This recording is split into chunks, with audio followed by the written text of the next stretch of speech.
21 کی مناسبت سے شہر عادل آباد کے مختلف تنظیموں کے ذمہ داران نے ضلع کلکٹر سکتا پٹنائک سے ملاقات کرتے ہوئے انہیں سال نو کی مبارکباد پیش کی اور 2021 کے کیلنڈرز کی رسم اجرا عمل میں لائی گئی، جبکہ دوسرے تنظیموں کے ذمہ داران نے بھی اپنی ڈائری کا رسم اجرا ضلع کلکٹر کے ہاتھوں کروایا ہے۔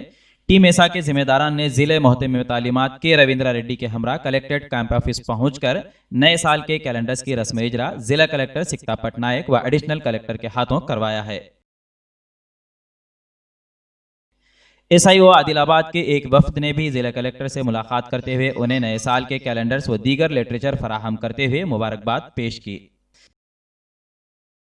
ضلع عادل آباد انچارج صدر کانگریس ساجد خان نے کلکٹر کیمپ آفس پہنچ کر ضلع کلکٹر سکتا پٹنائک سے ملاقات کرتے ہوئے انہیں سال 2021 کی مبارکباد پیش کی۔ دلچسپ خبر تو یہ ہے کہ وقت اور حالات کی نزاکت کو جانتے ہوئے بے باکی سے فیصلہ لینے والے سینئر سیاسی قائد سراج قادری نے تلنگانہ راشٹریہ سمیتی کو خیرآباد کر دیا ہے۔ سراج قادری تلنگانہ راشٹریہ سمیتی میں بحیثیت ضلع نائب صدر خدمات انجام دے رہے تھے۔ انہوں نے اعلان کیا ہے کہ وہ عنقریب MIM میں شمولیت اختیار کریں گے، اسی لیے وہ TRS سے مستعفی ہو چکے ہیں۔ MIM عادل آباد کی باڑی تحلیل کیے جانے کے بعد سے قریب درجن بھر اقلیتی سیاسی قائدین MIM میں شامل ہونے کے لیے تیار ہیں، تاہم سید فیاض ہاشمی وہ واحد شخصیت ہے جو اپنی ملازمت سے والنٹری ریٹائرمنٹ لے کر مجلس اتحاد المسلمین میں شامل ہونے کی تیاری کر چکے ہیں۔